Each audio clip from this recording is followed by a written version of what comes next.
Всем здравствуйте! Вы на моем рукодельном канале, где всегда можно найти интересные идеи для творчества. С вами Любовь. Сегодня я покажу процесс создания моего самого большого и кропотливого проекта из лоскутных обрезков. Эта работа не на один вечер, но результат оправдывает каждую затраченную минуту. Ваши вопросы в комментариях не остались без внимания. Сегодня покажу, что можно сшить из обрезков мебельной ткани и как выглядят остатки шитья в готовых изделиях. На эту лоскутную дорожку ушел целый ворох мебельных обрезков и других остатков от шитья. Это будет масштабный проект, поэтому не будем терять время и перейдем к самому интересному. Мебельные обрезки разного цвета, фактуры и размера. Многие на трикотажной основе. Это требует особого подхода при сборке. Но именно трудности помогают нам приобрести опыт и повысить свое мастерство. Еще подготовила куртку из кашемира. Она вышла из моды, ее уже никто носить не будет. Но ткань еще в хорошем состоянии и будет идеально сочетаться с мебельными обрезками. Из плотного картона подготовила шаблон 15 на 15 сантиметров. Так вырезать заготовки намного быстрее, чем чертить каждый квадрат отдельно. Дорожка у меня будет двухсторонняя, и квадратов понадобится в 2 раза больше. Для одной стороны вырезала 52 квадрата из разноцветных обрезков. Цвета не подбирала, использовала все, что подошло по размеру. Для второй стороны вырезала квадраты из куртки и больших остатков мебельной ткани. Их тоже понадобится 52. Здесь оттенки перекликаются между собой, поэтому именно из них я соберу рисунок, который задаст настроение всему изделию. С нарезкой закончила, и начинается самая кропотливая работа. Нужно соединить все квадраты попарно. И это будет не просто соединение, между ними я буду прокладывать уплотнитель. Это придаст дорожке объем, и она будет лучше держать форму.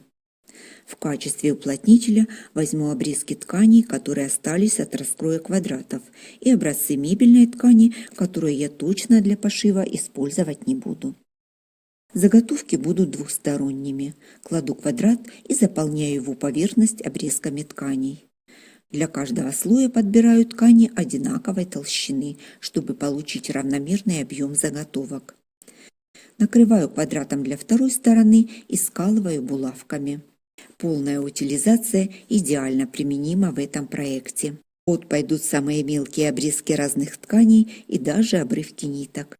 Главное равномерно распределить этот хаос по поверхности, чтобы получился равномерный слой. Вариантов может быть много, все зависит от того, что нужно переработать.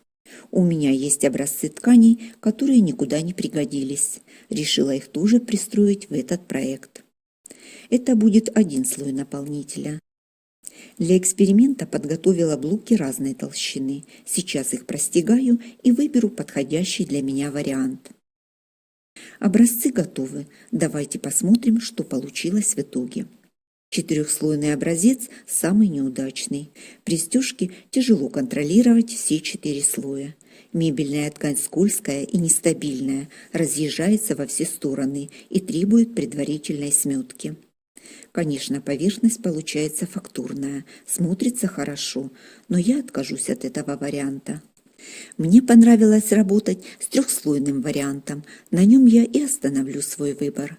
Этот вариант оказался самым простым в стежке, но для работы с ним нужно чуть больше времени, чтобы подровнять края, и блок готов.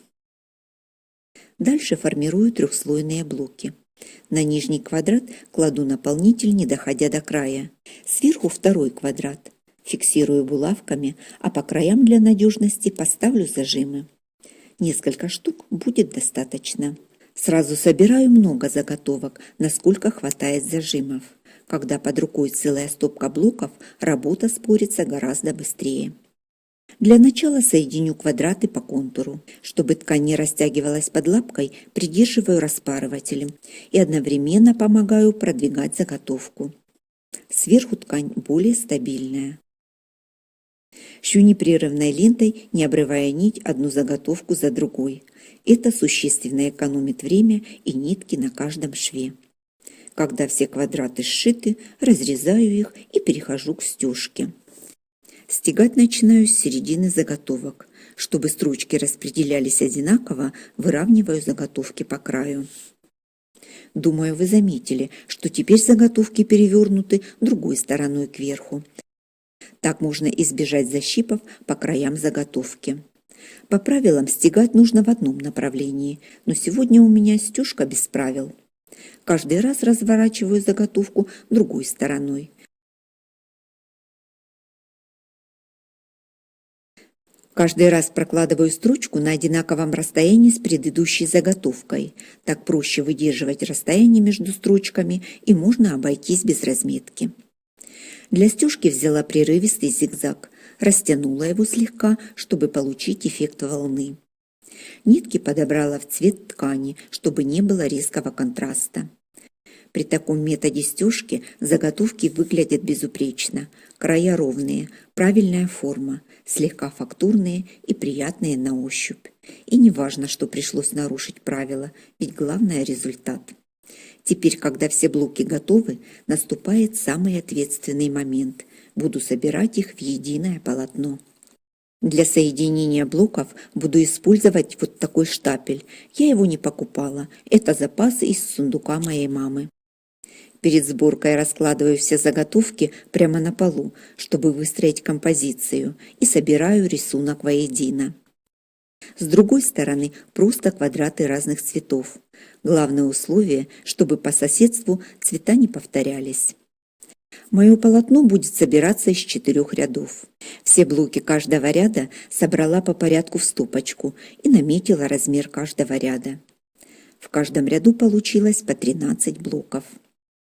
Для соединения блоков нарезала полоски шириной 4 см и заутюжила их пополам.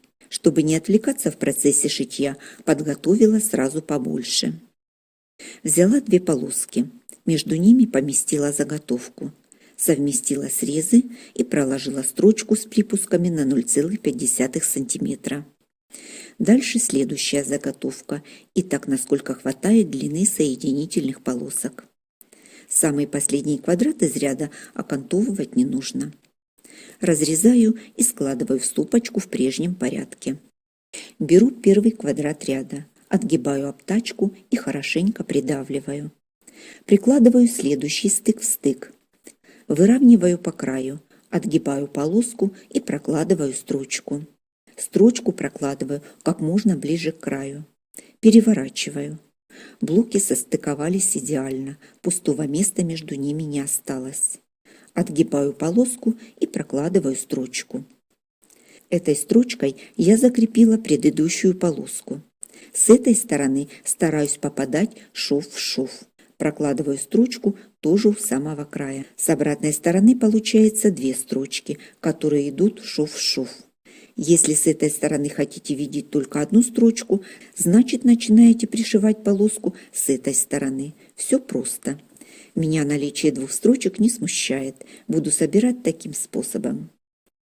После сборки рядов обязательно подравниваю края на соединениях, чтобы четко сошлись срезы при соединении.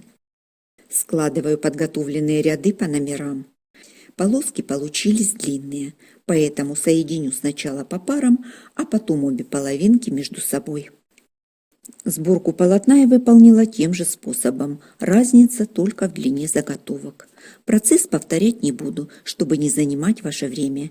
Покажу готовый результат поближе. Чем мне нравится этот метод сборки? За счет полосок ткани можно регулировать стык квадратов.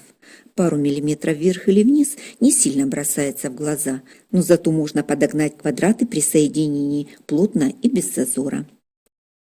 Финальный этап – окантовка. Ее соберу из остатков, оставшихся после нарезки основных деталей.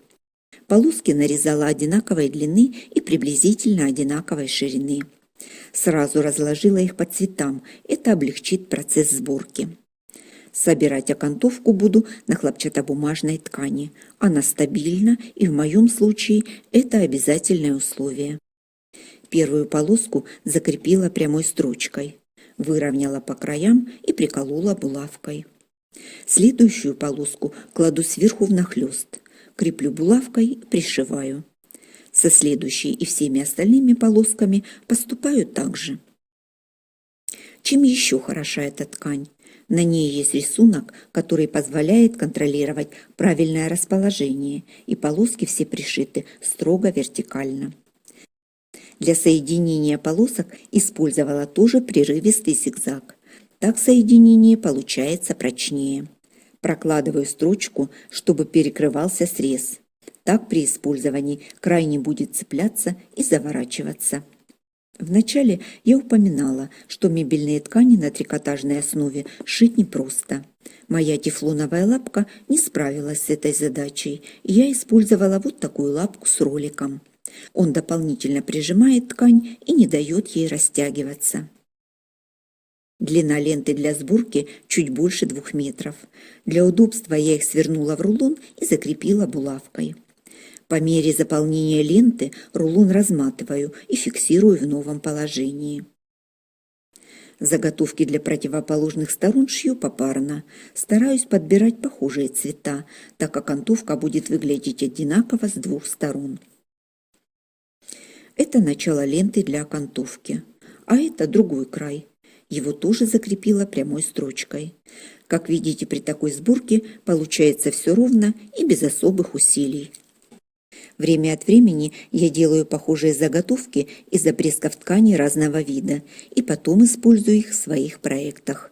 Это существенно сокращает время при пошиве, и обрезки ткани занимают меньше места при хранении. Осталось выровнять края по размеру подложки. Все полоски выровняла и заутюжила пополам. Получилось 5,5 метров окантовки. Сначала обработаю короткие срезы, затем длинные края. Хотела пришить, как обычную косую бейку, но толщина полос не позволила так сделать. Очень толстый сгиб, и моя бытовая машина с такой толщиной не справится. Поэтому соединю окантовку при помощи все тех же полосок ткани. Тачку пришивала таким же способом. Она одинаково выглядит как с одной стороны, так и с другой. Уголки на полосках ткани соединила вручную. Пришила бирочку ручная работа. Люблю добавлять подобные элементы. Они делают вещь завершенной и особенной, как знак качества любви к своему делу. Для соединения обтачки с полотном использовала другую ткань. Первой мне не хватило на весь проект. Кто будет шить в первый раз, имейте в виду, ткани для соединительных полосок уходит гораздо больше, чем кажется на первый взгляд. У меня пошло 2,5 метра при ширине 90 сантиметров. Размер готовой дорожки впечатляет. 2 метра 10 сантиметров в длину и 70 сантиметров в ширину. Это большой, смелый и невероятно уютный проект, который родился из обрезков тканей, которые когда-то казались ненужными, мелкими или просто забытыми. В процессе творчества планы иногда меняются. Так случилось и в этот раз. Планировала лоскутную дорожку на пол, но чем дальше продвигалась работа, тем я больше понимала. Нет, это точно не дорожка. Такая фактура и мягкость заслуживают большего. Это будет топпер для дивана в моей летней кухне. Лежать на нем будет мягче и сидеть удобнее. Буду рада, если это видео вдохновит вас по-новому взглянуть на обрезки тканей. Именно из них иногда рождаются самые интересные и уютные вещи. Поделиться своими работами и пообщаться теперь можно в моем телеграм-канале. Это абсолютно бесплатно. Спасибо, что были со мной. Хочу поблагодарить спонсоров, которые нашли возможность поддержать развитие канала материально. А я на этом с вами прощаюсь. До новых рукодельных встреч!